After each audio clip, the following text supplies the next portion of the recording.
Hey, welcome.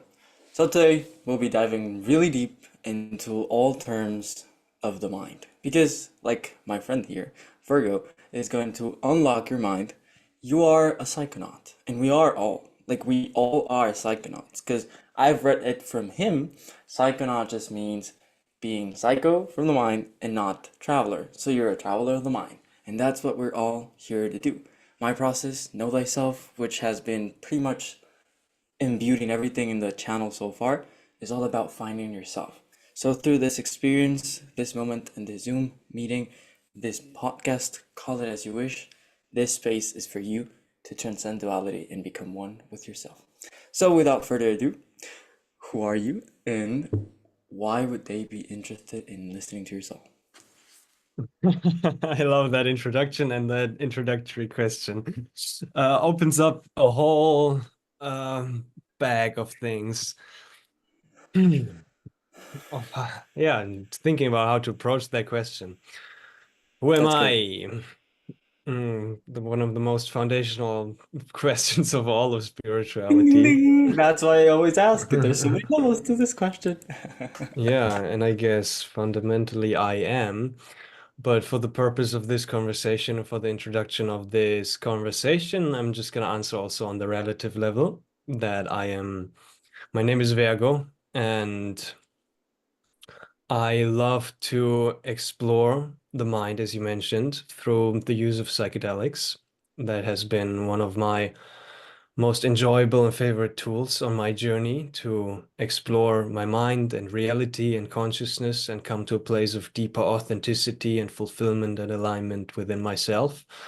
And automatically, that kind of led to the definition of my life purpose, which includes sharing this wisdom and this experience and everything I'm learning on this path of psychedelic actualization, basically, is what I call it, with the world.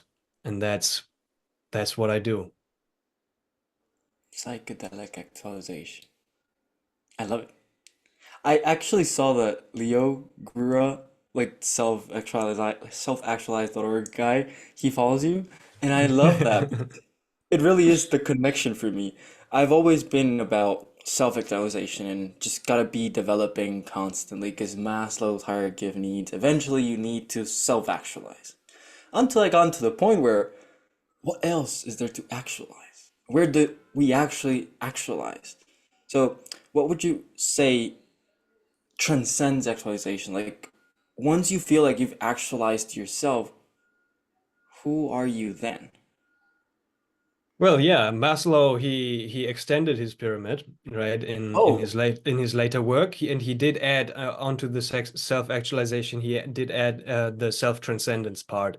So he talks um, about the peak experience, and he distinguishes the peak experience into two different kinds of peak experiences. One is kind of more on the relative level, where one transcends the self-actualization, goes into a state of self-transcendence, but still while being in a consciousness that is observing something. So I am here as an awareness observing this mystical experience, and then there's like the absolute peak experience with this just like this mystical state that just very few people are blessed to experience, which is the complete transcendence of um, yeah, I don't know how to call it, how to put it into language, self-centered consciousness. So basically the transcendence of self into no self, into or everything, right? It's the same thing, no thing and everything. But this is yeah, kind no, of then, yeah, the full no self transcendence. is literally becoming all self. Yes. There's It's no like putting an umbrella under the rain and then realizing that still you're the umbrella, so you're still getting wet, kind of thing. yes. And I've come to the conclusion that there is nothing to conclude, yet there are so many different conclusions along the way. So, for example, in this case, I thought Maslow had just reached self-actualization and the guy stopped there, so I just continued over it and I had to find my way out. Now, the fact that I realized he actually extended it makes me realize just how much we can out extend our own sense of self. That's, for example, my case. Mhm. I have this motto, you want to call it the vision of my life, is to bring forward and materialize unconditional self-love, Mm. which is inspire interdependence throughout the whole humanity. Like replace money, for example, which is probably the best way of consciousness to experience itself, into unconditional self-love. Because at the end of the day, everything is unconditional, even at the most limited versions of ourselves. Everything is self because, like you said, no self, all self. And then love is just the energy of it. So, what are your opinions, mindsets, and beliefs about what would come to mind for you about unconditional self love? I love your questions.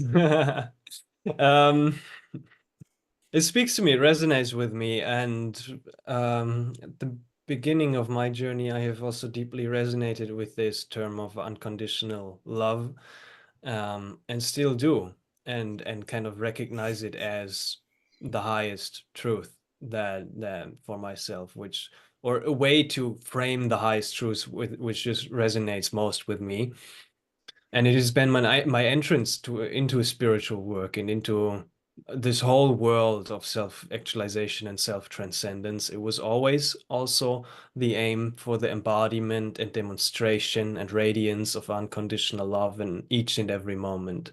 So yes, that truly resonates, and there's not much language to describe that state, because I guess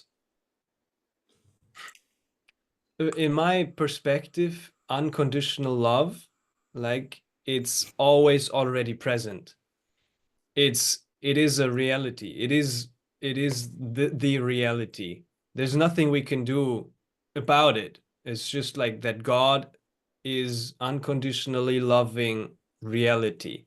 Everything that is, and that is sometimes very hard for the human mind to comprehend, for myself to comprehend, that all the suffering, all the human perceived bad things and troublesome situations, which are to be improved at the relative level, right? But those are here because of the unconditional love of God for that thing to exist. Because it is in existence, it is unconditionally loved. So unconditional love is the nature of all things that do exist, at least in my perspective. And then it's an interesting question to then kind of, that's what it's been on my path, to follow down that route of thought of what does it look like to embody infinite unconditional love? What does that even mean? How can I do that? Like, what's my part in Yes, this? definitely. Um, and I've been struggling with this question of like, okay, what does it look like? Does it mean that I have to go into a cave and just meditate for the next 20 years to realize God to ever deeper levels, to be then able to radiate it out from my heart, this unconditional love? Or can I kind of actualize and work towards the embodiment of infinite unconditional love in my day-to-day life while being in society, while uh, doing my work, while engaging with people? So it's an interesting balance. Yeah. Yep. Yes. Yes. That what you say is literally exactly what I came to realize. And I came to realize it's just we all did. I am no one, yet I am all of us. Because I don't know anything. Like what I do know is just me allowing myself to speak through this body. And consciousness is just all of us experiencing ourselves. So what you said, for example, which just made me feel so at home, is the fact that no self is all self brings you into that perspective that whatever you experience, both there is an experience and there is not. Because I've gone to understand that if you want to phrase it, like I did a whole, like I took an hour and about an hour and 15 minutes to create a YouTube video about the explanation of why we exist, and I've gone to a simple conclusion, and just the phrase that the reason you exist is to ground higher understanding into everyday matters. Like, I mean, that's why you exist. And higher understanding is our flavor of consciousness. For example, in your case, I'm going to use a very vague example. I have no background. Like, I mean, I have a white wall, a towel, and myself. You have a beautiful background. Like you have the beautiful, I don't know if it's a, I don't know what it is, but it just looks so beautiful. The plants, the couch, the poem I image, like you have a different flavor to it. And that's what consciousness is. Like the experience of life is to give your flavor to this here and now. Yes, aho. Absolutely.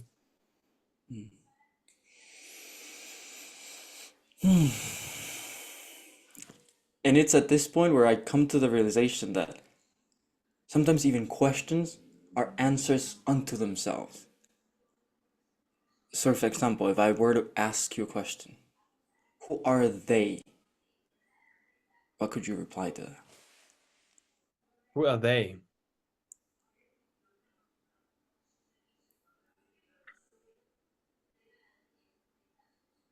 I'm not sure what you mean by questions are answers onto themselves. It's For interesting. example, when I say who are they, I break the whole question into the answer itself. Who are they? Mhm. It's just they are who. You become who they are. So you choose to perceive them as a reflection of yourself. So all I like to understand is whatever you understand, because I don't care about myself anymore. I've gotten to a conclusion that whatever I conclude, I realize is just more words of the same thing that I've already realized. Enlightenment, presence. So for you, who are they? Who is other for you? Mhm. That's through your perspective. Yeah. Hmm. Well, I guess it resonates with what you said. It's like this awareness that other is a perspective of myself with a capital S. So, Hmm. in that sense, each other is just reflecting something about myself. It's a self-reflection of myself. Mm. And still, for me personally, in my day-to-day experience, I am not aware of that understanding, which I make myself believe that I have. It's like That's so amazing. that the other is a perspective of myself, because at times I get annoyed and I feel the separation between me and that neighbor that is working on his construction site, which is disturbing this video recording that I'm doing, right? It's like and I judge that, and I allow Yeah. myself to feel that separation and to operate in this relative perspective of appreciating the illusion of separation. Um, and at times there's more awareness and consciousness regarding that, and at times there's less consciousness and awareness regarding that understanding that other doesn't exist and other is just a self-reflection. Um, yeah, so that's my approach and my answer to what is other, what is they. Hmm. I like the way you're able to cut off when you know it's right. Because I know you could probably just keep on spinning off, Yeah. spiraling away. And that's what I love about consciousness. I've gotten to a point where I can write, yet I cannot write. Because, for example, touching on the psychedelic experience type of thing, that topic, I had this mushroom trip 3 months ago. I cannot even remember the time exactly, where I fasted for about 3 days, only water and fruit, I think. Or I think I just fasted nothing. And the day of the fast, like the day I was tripping actually, I decided to take this whole punch of juice that I created, which was basically aligning with my chakras, and I ate a lemon for the solar plexus. At first I think I started with something red, an apple, a lemon, then it kept going on the colors of the chakras.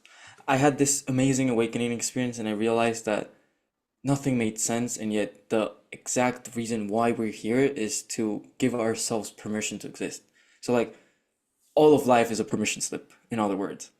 And then, for example, just going deeper into details, I was writing. I wanted to journal this experience, and I couldn't Mhm. because as I was journaling, and not only did I see, like, I saw the things, the whole visual experience. I realized that why the hell was I writing? Like, what was the purpose of me writing I am feeling this? It made no sense because I am here and now, and that's why. That's it. Here and now is the why. And then I come to the conclusion that since nothing makes sense, how do you make sense out of things? And that will be kind of my question if you want to say that. Since nothing makes sense. Uh, um, hmm. Well, for myself, at this moment in time, I've been contemplating both sides and approaches towards this of hey, if nothing makes sense either way, or there's the experiences we are experiencing are inevitable and not able, and there's limitations of language, so why even try? So I could just let go, and that's what I do with certain DMT experiences. Sometimes I just keep them in my heart. There's a knowing, there's an experience, and the integration is just to let that sink in and not even try to understand, because it's like some are like so far out that it's like I don't even try to understand. And then that is it, and that is fine. And that is one approach towards some of my experiences. No writing down, no journaling, no sharing, just keeping it in my heart and then letting that experience integrate itself and radiate itself out. No need for words. But then also, which I'm gravitating mostly towards with my experiences, is try. Why not try? It's like just give it your all, give it your best, and try to articulate it in language, in art, in paintings, in music, in whatever way of expression of your experience you feel like is aligned for you. Why not just like, even though it is an impossible task, that is the foundation. But what else is there to do than just like to give it your all and try your best to put it into language, put it into paintings, put it into music, and then share that experience out with the other parts of yourself for the enjoyment of it. Just for the enjoyment of it. It's so good because otherwise, what else? I think for myself, there's nothing more fun. That's why I do what I do. That's why I do the work. That's why I share my trip reports. That's why I share everything. And I talk to people and explore because I enjoy it. And I couldn't imagine doing anything else with my time, because what else is there to do than just to try to express the deepest, most meaningful, mystical experiences I've experienced. So that's the second approach that came up for me in this. Wow. Wow. Wow is the only thing that comes out for me because wow. Wow. Wow. Wowing is probably the best possible expression for a human being to experience itself. Yes, Like, absolutely. wow. Like sometimes the only thing you can say is wow. And that is so much energy onto itself that wow. When you come Yes. to that conclusion, just realize yourself. Is it even your? Like that's the other thing. You say the enjoyment, and I God, I resonate so much with that. Enjoying the fact that you can, so that's why you do. That's probably like my whole motto. Like I can live, that's why I'm alive. Just because I can. It's probably the only reason why I'm still alive. Because I I remember when I was so enlightened, I even watched one of Leo's videos about solipsism. I was so enlightened. I realized nothing made sense. I'm the only one alive. And why the fuck why do I not just jump out a building? It'd be fun. Like it'd be so fun. I've gone to the conclusion that to everything in life there is a narcissistic and godly way of seeing because they both exist in the duality that we exist in. Like 3D, 2D, 1D basically. So if you see things as, yeah, you can definitely not have a reason why and just be. And yeah, you can definitely have all of the reasons why, and that's why you are. I've found that when you go through the middle of both and you start like embodying them both existing in yourself, you come to the third place of silence. Because, for example, as of lately, this couple 3 days back,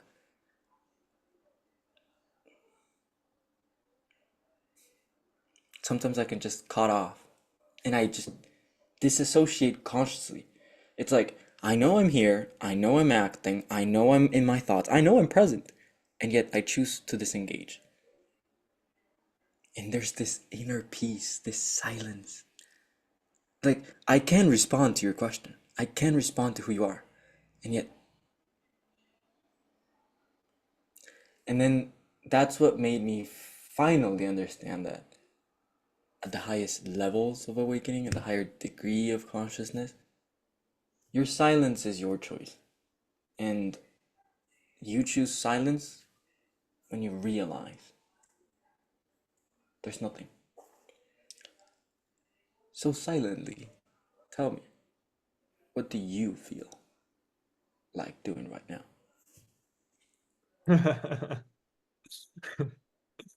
I feel like waiting for your next question. There you go. See? That's what we're here for. Our existence always has a way of rationalizing why we're here. And I love the fact that you just said it. Because there are so many agendas in the human experience that we cannot always just sit in silence. Because that's what we talked about just about a second ago. Monking away. That's what my question would be. Your perspective on monking away, sitting in a tower for months on end, just silently observing. What do you think about that experience? I haven't done it, so I can't say too much about it, but I want to just to experience it and then see what it's like. It does resonate to a certain degree because it speaks to what you just shared is like this consciously disengaging and being in this silent space that is ever present in the background and awareness. That's what meditation is for me, right? It's kind of like that, to just sit and not do anything and then see and sometimes there's more mind and thought going on, and sometimes there's this juicy piece that is just blossoming and emerging as life is just continuing to happening, but it's, yeah, this conscious disengagement of just letting life happen. And to do that several times a day is a wonderful thing that I love to do or not do, but just like, yeah, just to be, Oh, right? that was so good. To do or not do. Oh, that's what it's all about. Sometimes you don't do it. You just are there. Yeah, exactly. To then take that also as a practice to remain in this awareness of this silence while engaging. So to do meditation in action, right? To remain aware of this peaceful silence of the center of the highest truth while being in action, not to just disengage and then think you have to disengage again to be able to experience this peace because it's not present in your day to day or when you're at work or when you're doing stuff or when you're engaging in a conversation. But that's the practice, and then it might be valuable, I can imagine, to go into a cave and go into a tower, go into a darkness retreat, experience certain sorts of meditation practices and retreats and traditions who have build systems around this, or just go out into nature by yourself alone and spend some time not engaging in in your day-to-day life, but break out of that to be able to do that. And then some people, for them, it's a preference to do that longer periods of time of 40, 50, 60-day retreats, 3-month retreats, 6-month retreats, 1-year retreats, 10-year retreats. Those are possible. That they existed. People do that. It's like it's a thing. But that's a choice and it's a preference. And for myself, at this moment in time, at this phase in my life right now, I do not feel like doing a 10-year meditation retreat. But I am curious to explore longer retreats over the years and then just see what that experience is like and if I choose to engage further in those practices or not.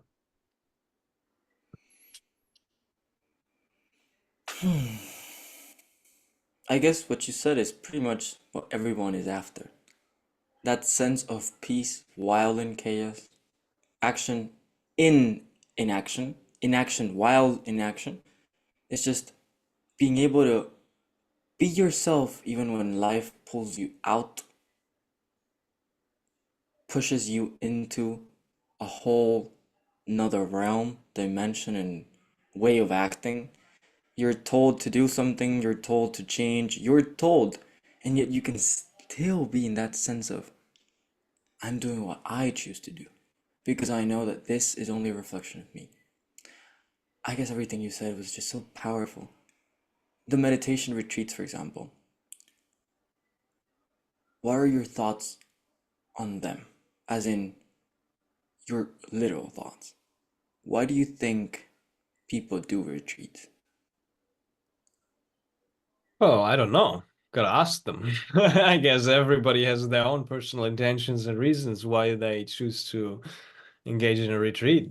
And there's many different ones to the retreats I've been to. There's each and every individual has a different answer for themselves. Some want to experience more peace, some are after for spiritual enlightenment or awakening experiences. Some just want more some just want to retreat back from their day-to-day life for a little bit and then come back again. See it as a little vacation. I don't know. Like I don't know what people are thinking about them. I can only speak for what I think about them and for what I am engaging in them. And it's this ever deepening, Your observations. yeah, of my own experience. And at my last meditation retreat, there's also different styles of retreats, I've realized. So, for example, I went to the Goenka Vipassana retreat recently, and it hasn't been resonating with me too much. Their style of like the teaching of Goenka and the Vipassana technique in the way that they're teaching it, it didn't resonate with me too much. And I was like, okay, and it doesn't have to resonate. So I go and explore different practice. But what I also came to realize then during the retreat, even it was one of the most precious kind of insights for myself, is that I noticed this tendency to chase for awakening and enlightenment within myself, which in itself it's paradoxical, right? It includes a dissatisfaction with the present moment. This wanting to have something, even though it might be the embodiment of unconditional love, which is then the denial of the reality that it is already present, or that your state is just like perfect as it already is, even if it's not as awakened and enlightened as you would like it to be. So I came to recognize that I want to deepen my appreciation for each and every state of consciousness, which also includes states of consciousness that are not in this enlightened, awakened state all the time, and just to deepen my appreciation of every single experience of life, may it be at a meditation retreat or in my day-to-day life. So yeah, and those kinds of juicy insights, I guess there's several of those popping up when you engage and just take some time for yourself to be silent for a few weeks or days, right? Because you're not doing that on a usual basis, usually, if you're not like living temple life or whatever. And that's a To- different thing. Temples, completely different approach, right? You don't have to be, it doesn't have to be a silent retreat. You can just retreat and live temple life and do serva. There's different kinds of yoga, right? Chanting is a practice that many people resonate with. There's karma yoga that you are in service, you're working in the garden, and that's your service to God. That's your dharma. And that's a completely different way of meditation retreat. It's a similar thing, but there's many different forms and of retreating back basically. And also the word retreat is, I just realized it's an interesting word, right? We got to retreat. Retreat from what? It's like what do you want to retreat from? Life? It's like what life do you want to retreat from? It's like why? Because my life is, I don't need a retreat from my life. It's like my life is my retreat, and the meditation in a meditation retreat is just one part of this life. I don't need to retreat back from anything. At least that's what it feels like for me. So interesting that just popped into my mind, this observation of retreat. exactly, you're retreating. Like, why are you treating yourself back of again? Why are you escaping? You know? Your observations on money. I love money. Um, I it's been an interesting journey for me, money, and still is. Mm, so back when my journey started of raising my awareness and kind of realizing like, oh, okay, I'm in this world and this world includes money. And back then I was kind of more on this like revolutionary anarchist, the system is flawed, and it's like whatever. I've been deep into that kind of things, and still one part of me is still like, yeah. um, back then I was like, yeah, I'm just not gonna live with money. So, but then kind of coming out of school, I was at this decision point of having coming back to this sensation of choice, having a choice. Okay, do I choose to live without money? It's possible. I have many friends who choose to live without money, um, and it's a beautiful life. It's definitely possible, and it includes its own challenges and its own difficulties.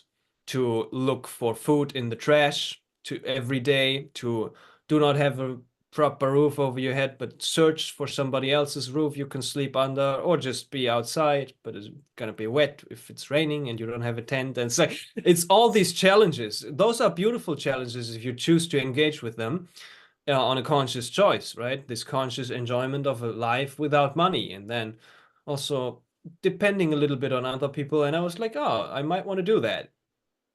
And I didn't choose to go that down that road, because then the other choice was, hey, I might want to try to build up something in this culture, in this society, in this system with money that is present in this current day and age, in the most beautiful way I can imagine, to do things I love and to receive back from that in the form of money, to be able to then reinvest that money in my own development, and which is then flowing back into this, into greater service to the world, in whatever my life purpose feels like is aligned right now.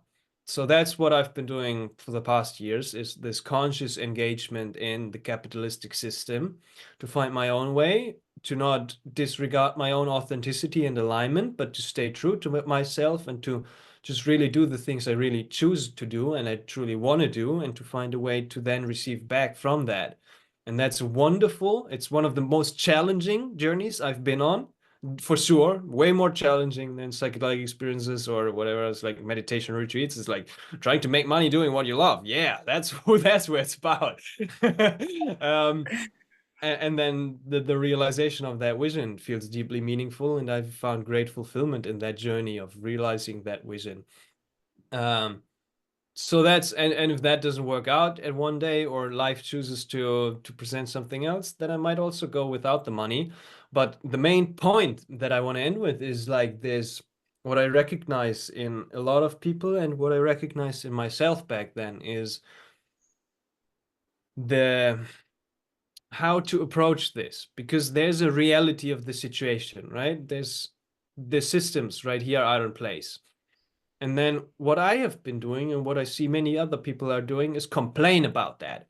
Oh, the evil money. Money is All the evil. time. All this bad. This is a bad system. This is a flawed system. This is like, uh, I don't know. I can't express myself because of this. I can't buy this. There's no real justice in the distribution of money. There's people get richer and richer, and other people, most people get more poor and poor.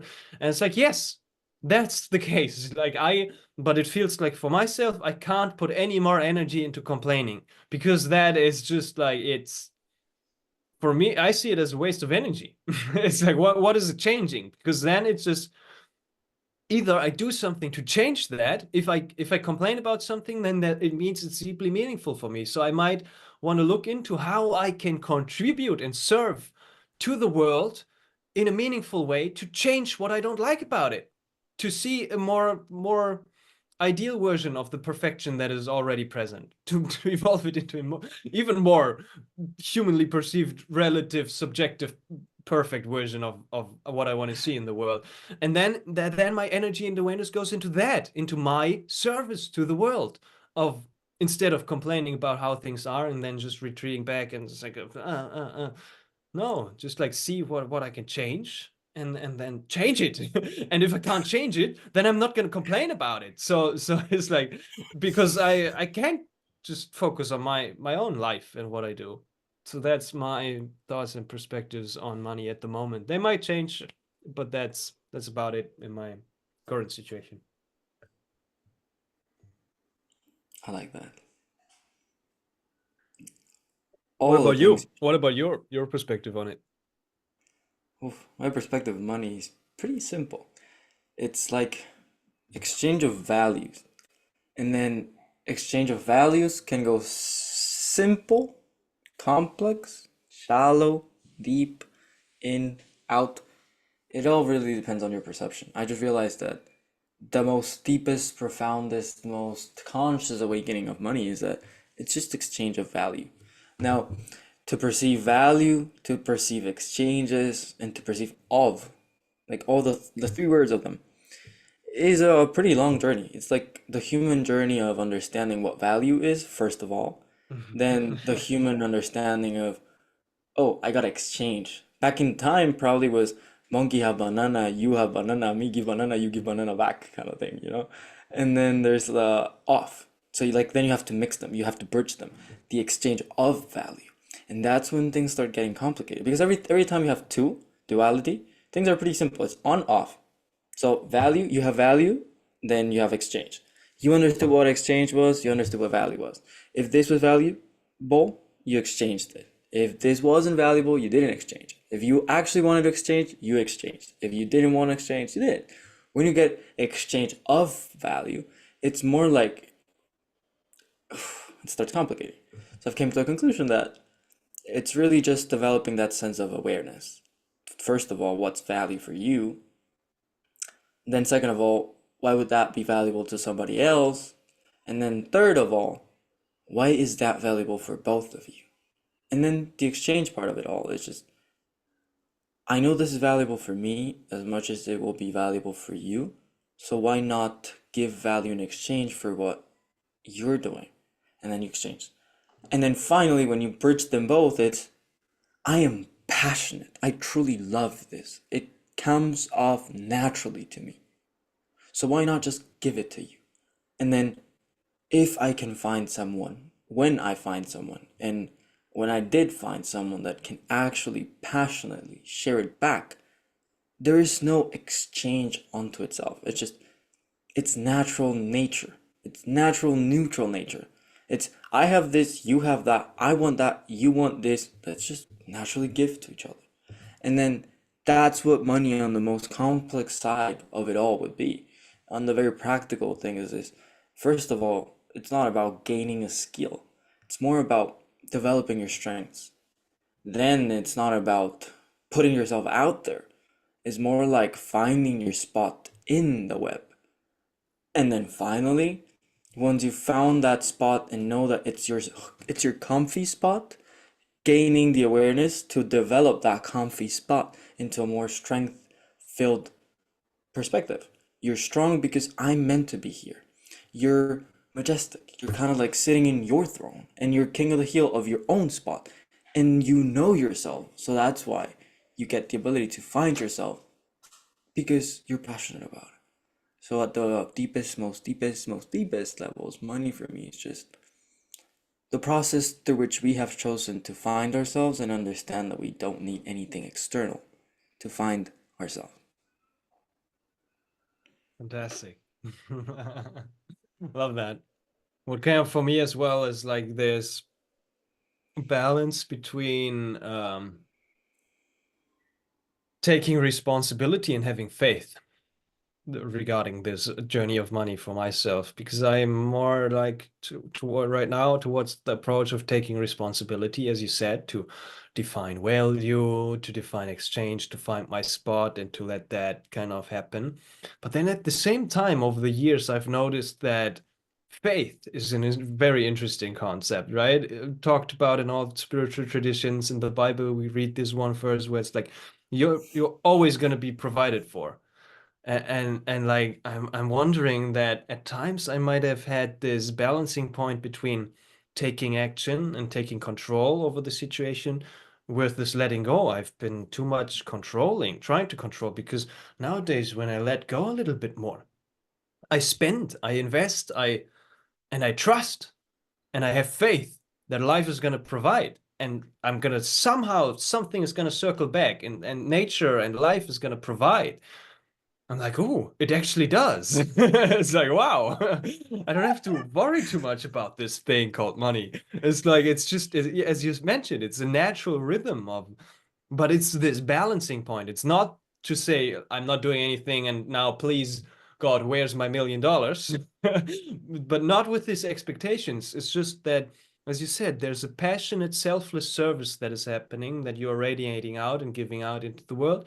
And naturally, there's something coming back as this continuous cycle of giving and receiving is happening. I also like these phrases that are around in certain circles. For example, Rainbow Gathering, there's this one song, and they say, "The more that I give, the more I've got to give."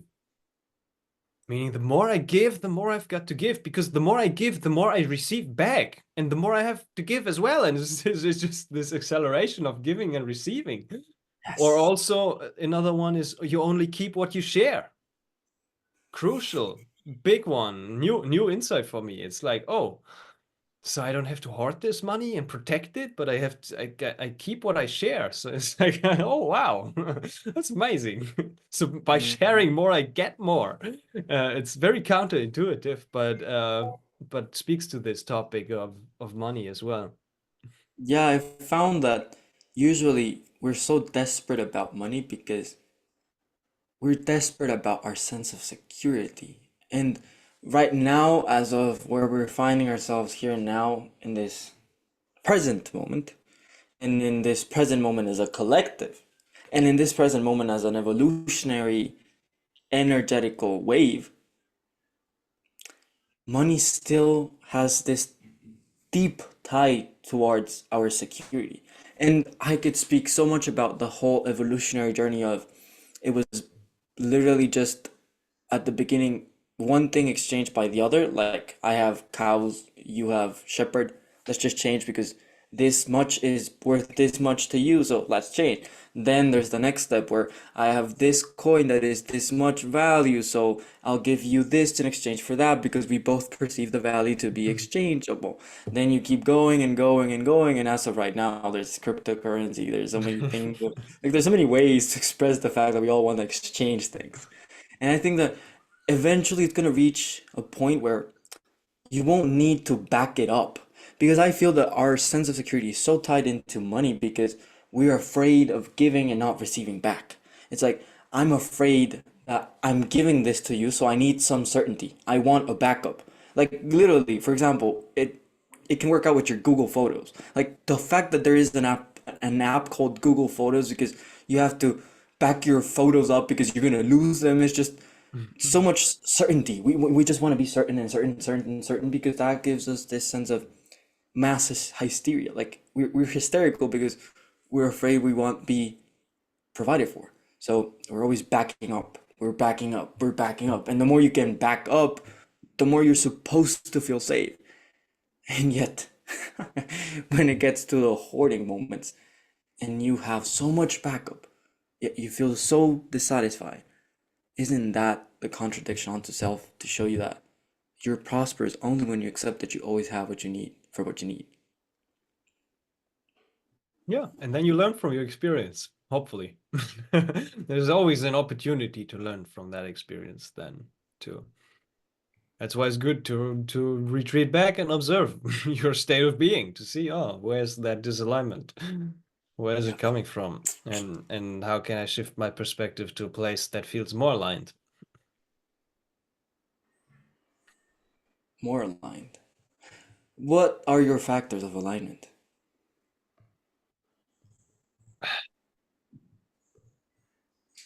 I wanted to say feelings, but feelings is like such a loaded word.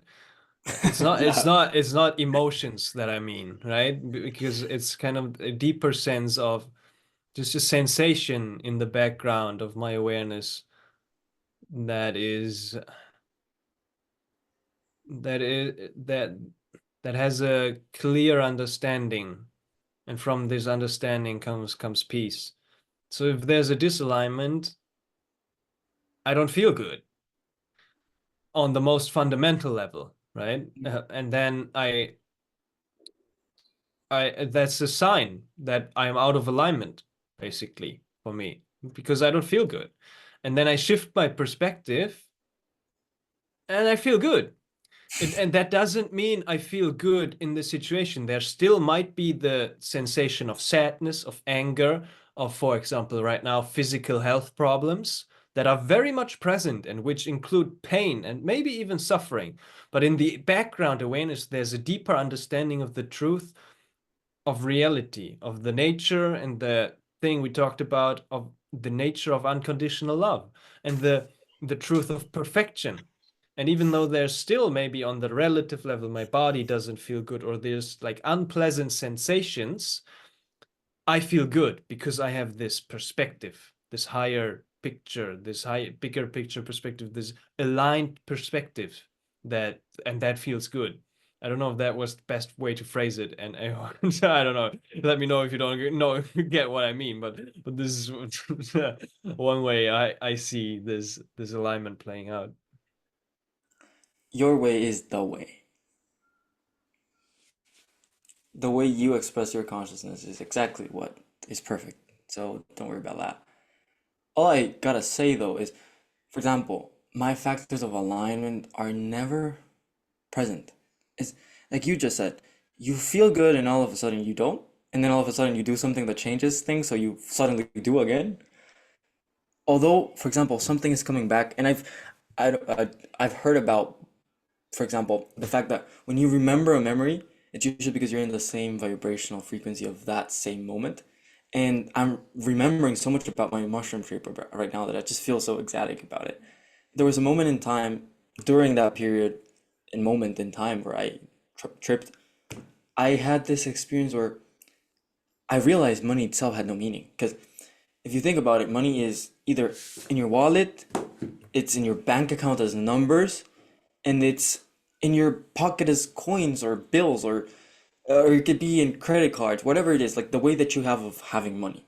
It's usually never inside of you. Like you could never put like unless you stick a bill in your nose or something, it's never gonna be inside you. So we have this external stimuli that we perceive as our way of feeling safe, and yet inside of us truly there is a sense that tells us I am not that. So when I don't have that, why do I experience this? And that's where I've started playing around with. There are periods in time where I don't have money. And back in the day, I used to be like, I don't have money. Like, I don't have money. And then I come to the conclusion that you don't have money right now. And that's a powerful phrase because when you don't have money right now, here and now, it just means you don't need it. Because when you do have it, you need it. And when you don't need it, you don't have it. So if you have it, enjoy it. It's for something. It's for the sake of something. Millionaires, billionaires that have so much money, they're doing a sake of good, bad, call it as you wish. They're doing something. And what they're doing is exactly what they need to be doing. So I've come to the conclusion that if you stop thinking about money as as a thing to hoard and have, you can start perceiving it as something that you're choosing to focus upon. So, for example, when you're in a period of gaining, making, and creating the experience of having money, you're actually just changing your perspective from I feel like I don't have to now I feel like I have. And whatever changes is just a physical representation of it. Yeah, yeah, exactly. And also it speaks to what you just shared, speaks to the most fundamental basic teachings of Buddhism, right? Of this root of disalignment or suffering, they call it, is attachment. I'm attached to having something, craving, or aversion, right? I don't want to be reality like this. I don't want the moment to be like this, that I don't have money. But I want this. I want more. I want more, and that's the root of disalignment. Is this wanting? It's wanting. Attachment, craving, or aversion, resistance towards what is. And then the process of realigning is love, love that which is, Mm, and that's it. Appreciate what is right now. And a yeah. coaching client of mine has shared this powerful question regarding what you said as well, is to ask yourself, like, right now, do I have everything I need right now? Do I have everything I need right now? And I've never answered that question with a no, even if I've been in debt, maybe. And do I have everything I need right now? Yes. Yes. And some people, well, it might be a little bit more harsh, right? If you're starving or whatever, then you might want to. But usually, like in our comfortable society, usually we have more than everything we need. We have, well, it's like, wow. And sometimes even in those starvational consciousness realms, you still have everything you need for whatever you're experiencing.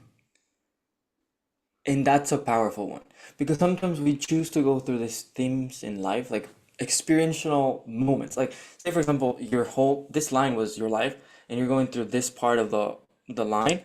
This whole moment is imbued with a lot of themes, and the themes within that have challenges, and the challenges within that have a lesson, and every lesson has a reason to be, exist here and now. And if you look at it from that great context and you think about it, every challenge you're going through, you've prepared for it. So you've chosen every single factor so that you can go through that experience with everything that you needed. So maybe the starvational consciousness that you're going through right now, that realm is a choice. And that choice has everything that it needs to experience itself. So for example, if you're starving yourself, you're probably not gonna have food, you're probably gonna feel bad, and you're probably gonna be seeking for something. So that's kind of like in the most simple ways, the three factors that are creating that consciousness realm. And then there's people that are billionaires. They have that experience to go through. That's their theme they've chosen. So they have the factors of $1 million, $1 billion. They have the societal expectation of having to produce something with that money. They have the whole consciousness realm looking at them, and that's the challenge they chose. So everything is here and now, because for whatever you're experiencing, the thing you chose, you have everything you need for that present experience. So sometimes it's just focus upon what you're experiencing, and then you'll see you have everything you need for that experience. I would say yes, and I like those two words, yes and. Um, yes, and yes, I agree on the highest perspective. And for me personally, I do not know how capable I would be to hold this perspective when I have lost two kids in Africa because my two kids haven't had enough food and then they died. I don't know how capable I would be to hold this higher picture perspective, that is exact experience that is needed. Ultimately, yes, but I feel also that this compassion, this understanding and appreciation of the inability of many people in tough situations that we in our comfortable seats right here cannot even imagine being possible is also okay. To appreciate this inability to hold this higher picture perspectives in very challenging, relatively human, challenging situations, because it's some have include unimaginable suffering to levels and degrees which I certainly do not want to experience. Hmm. So yes, and Yeah, although yes, that's amazing. Yes, and I've realized too that if you think about it, we're no special. Like we're not special. We're still humans.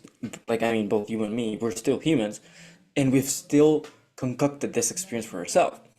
Therefore, if you pursue that logic to its end and extreme, you can find that if I've gotten everything that I've had because that's what I chose for myself, then they've gotten everything they have for what they've chosen for themselves.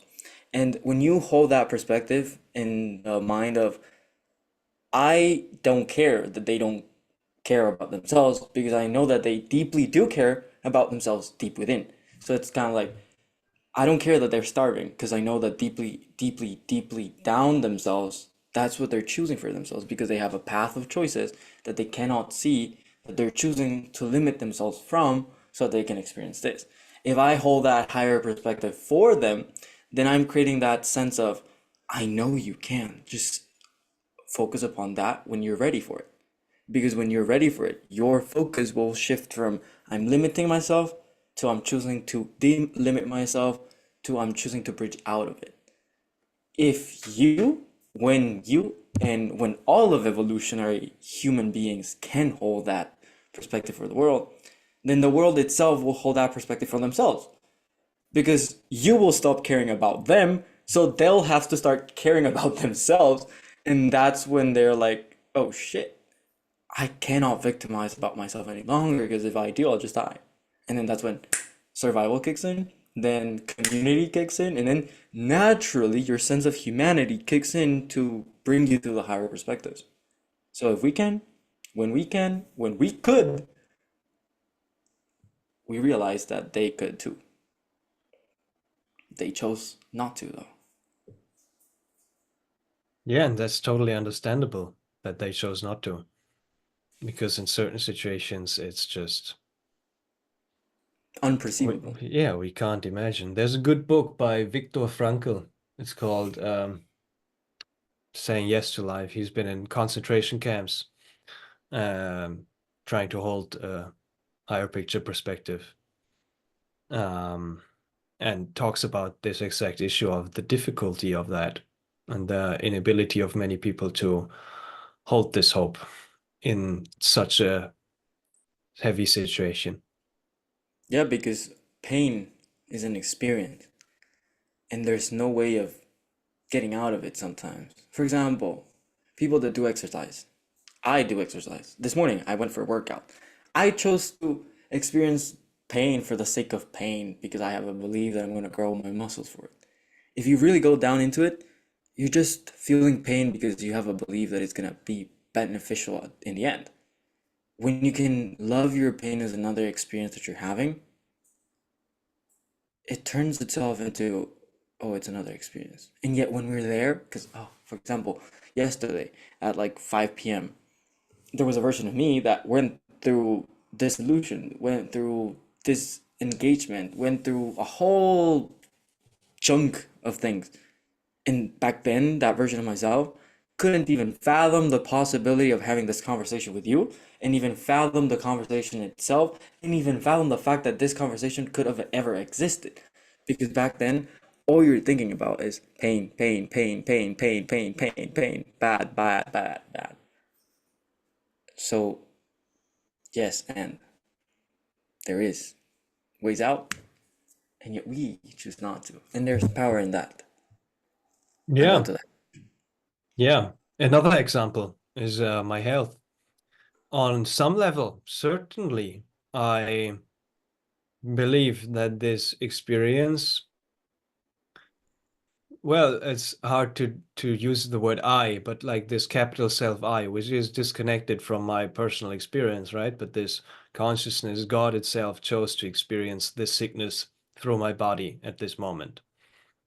But I certainly, my egoistic self, my personality, my sense of self, my body, I certainly strongly believe that I did not choose to experience the sickness, right? It's on a certain level, yes. So both I do, and on another level, no. I feel like, why would I? And then it's the art is then to um Focus. appreciate, embrace the perspective still while balancing out to take responsibility to resolve the situation and see the opportunities to learn from that and not absolutely miserable and hopeless about the situation.